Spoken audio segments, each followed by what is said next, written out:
So hepatitis, meaning like this inflammation of the liver, most commonly comes about because of a virus. These viruses tend to target the cells in the liver, right? And when they get in and infect these cells, they tend to cause them to present these weird and abnormal proteins via their MHC class 1 molecules. And at the same time, you've also got these immune cells infiltrating the liver and trying to figure out what's going on. And so the CD8 positive T cells recognize these abnormal proteins as a sign that the cells are pretty much toast. And the hepatocytes then go through cytotoxic killing by the T cells and apoptosis. Hepatocytes undergoing apoptosis are sometimes referred to as Councilman bodies, shown on histology here. And this typically takes place in the portal tracts and the lobules of the liver. This cytotoxic killing of the hepatocytes is the main mechanism behind inflammation of the liver, and eventually liver damage in viral hepatitis. As someone's hepatitis progresses, we'll see a couple classic symptoms related to your immune system mounting an attack, like fever, malaise, and nausea. Additionally, though, patients might have hepatomegaly, where their liver is abnormally large from inflammation, which also might cause some pain, right? As more and more damage is done to the liver, the amount of transaminases in their blood will increase. This is because your liver has these transaminase enzymes, so it can do its job of breaking down various amino acids.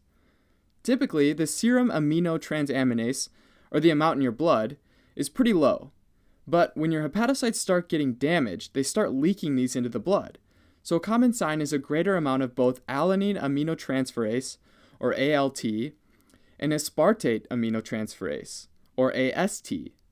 Typically, even though both are elevated, ALT will be greater than AST in viral hepatitis, and it'll also be the last liver enzyme to return to normal.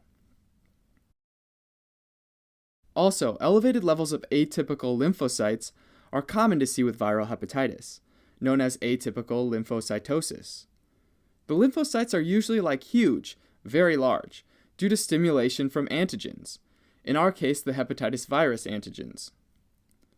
Patients often also end up developing jaundice, with a mix of both conjugated bilirubin and unconjugated bilirubin. The conjugated bilirubin leaks out when bile ductules are damaged or destroyed when the hepatocytes die, because those hepatocytes make up some of its lining. Also, since these hepatocytes are dying, you start to lose the ability to conjugate bilirubin and make it water-soluble, and so you end up with unconjugated bilirubin as well. So since there's both conjugated and unconjugated bilirubin in the blood, some of the water-soluble conjugated bilirubin gets filtered into the urine, giving it this darker color.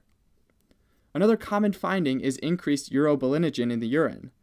Urobilinogen is produced when bilirubin is reduced in the gut by intestinal microbes. Normally, most of that's reabsorbed and transported back to the liver to be converted into bilirubin, or bile again. But if these liver cells aren't working right, that urobilinogen is redirected to the kidneys and excreted, so you end up with more urobilinogen in your urine. If symptoms continue or the virus sticks around for more than 6 months, viral hepatitis goes from being acute to being chronic hepatitis. At this point, inflammation mostly happens in the portal tract, and if inflammation and fibrosis keep happening, we consider that a pretty bad sign, since it might be progressing to post-necrotic cirrhosis. Now, there are 5 known flavors of hepatitis virus that have slightly different and unique properties. Hepatitis A is transmitted through ingestion of contaminated food or water, in other words, the fecal-oral route, and is known to be acquired by travelers. Hepatitis A virus, or HAV for short, is almost always acute, and there is essentially no chronic HAV.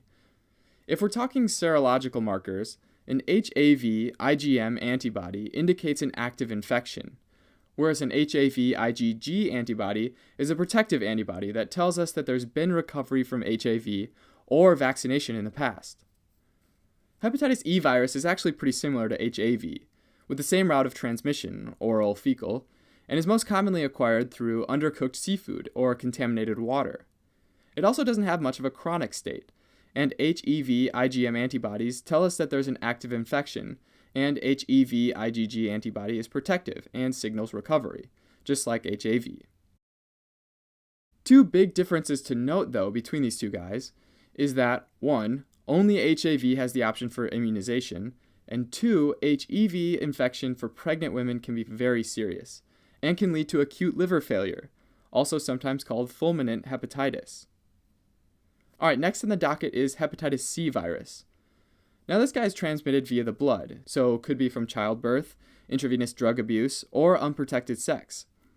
HCV usually does move on to chronic hepatitis, and there are a couple of tests that we use to help diagnose HCV. One way is by enzyme immunoassay. In this case, we'd screen for the HCV IgG antibody. If present, it doesn't necessarily confirm acute, chronic, or even resolved infection, because it isn't regarded as a protective antibody, like it is in HAV and HEV. To get more specific confirmation, you might use recombinant immunoblot assay, which helps confirm HCV. It's more specific but less sensitive than the immunoassay. Clinically, recombinant immunoblot assay doesn't provide much usefulness, and actually needs an additional supplemental test if it's positive. That being said, the gold standard for HCV diagnosis is an HCV RNA test, using PCR, or polymerase chain reaction. This method can detect the virus very early on, as early as 1 to 2 weeks after infection. Basically, it detects the levels of viral RNA in the blood, which tells us the levels of virus circulating. If RNA levels begin to decrease, we know that the patient's recovering. If RNA remains the same, the patient probably has chronic HCV. Okay, on to hepatitis B. HBV is just like HCV in that it's contracted via the blood, so the same routes like childbirth, unprotected sex, and others. HBV, however, only moves on to chronic hepatitis in 20% of cases overall, but it also depends on the age that someone gets infected. For example, children less than 6 years old are most likely to get chronic infections, about 50%, and that percentage increases the younger they are. Also, chronic HBV is known to be linked to liver cancer. And all these things make HBV and the serology of HBV a super important concept to understand. And kind of like hepatitis C, we can use a variety of testing methods, like PCR, to look for certain markers, especially the HBV antigens. And the presence or absence of each of these at different time points can tell us different things. Alright, so the key marker for HBV infection is the HBV surface antigen. And this is going to be like the supervillain in this story. And this evildoer lives on the surface of the virus, here. And we can call it HBsAg, meaning hepatitis B surface antigen. Another marker, though, is a core antigen, meaning that these antigens come from the core of the virus, HBcAg. Think of these like the dispensable henchmen that work inside the villain's evil factory. Finally, there's this other antigen called the E antigen, which is secreted by infected cells, and so is this marker of active infection. These are like the byproducts of the factory, and along with viral DNA, they tell us that it's replicating and infecting. Alright, so at the onset of infection, during the acute phase, our surface antigen supervillain will definitely be present and will come up positive, and its factory will be pumping out both viral DNA and E antigen. At this point, the immune system produces IgM antibodies against the core antigens, against the henchmen. So think of these like your basic police force that work against the core henchmen. These antibodies hack away at the core antigens, and they really try their hardest, but in order to actually defeat this villain, this virus, you need to go for the supervillain, right? The surface antigen. So we need a superhero to go after it.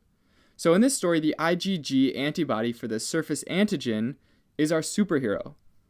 At this point, the host enters this spooky phase called the window, where neither the supervillain nor the superhero can be detected because they're both so low. And this can last from several weeks to months. It's like this war is being waged, but we don't know who's coming out on top. The only thing you can detect during this stage is the IgM core antibodies, the police force.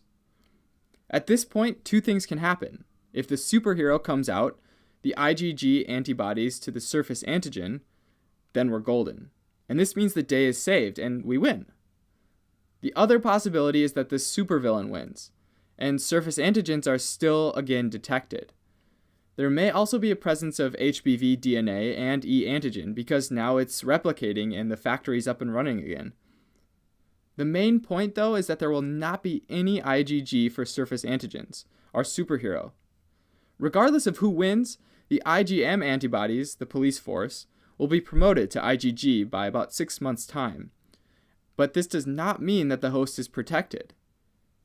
So it's important to note that we need this surface IgG superhero to win, but we can have core IgG antibodies and still lose. If the battle's lost, the host transitions into chronic viral hepatitis, defined by it continuing after 6 months. When chronic, the host could present as sort of healthy, and will likely have the presence of surface antigen, core antibody, and no DNA or E antigen, basically saying that the supervillain's there, it's just not replicating, and at this point the host is contagious but there's lower risk. The other option is that they're infective, meaning the whole villain force is active, along with an overwhelmed police force. This state increases the risk for post-necrotic cirrhosis and hepatocellular carcinoma. One way to get around this whole fiasco is by immunization, which skips these steps and gets you right to the IgG superhero antibody for surface antigen. Alright, last but not least. Well, maybe it's the least, I don't know. Anyways, hepatitis D virus is unique in that it needs HBV, meaning that it can only infect a host if that host also has HBV. If it infects at the same time, it's called co-infection. If it infects sometime later, it's called superinfection, which is considered to be more severe than co-infection. If either the IgM or IgG antibody are present, that indicates an active infection. So in this case, the IgG is not a protective antibody. And that is a very brief overview of viral hepatitis.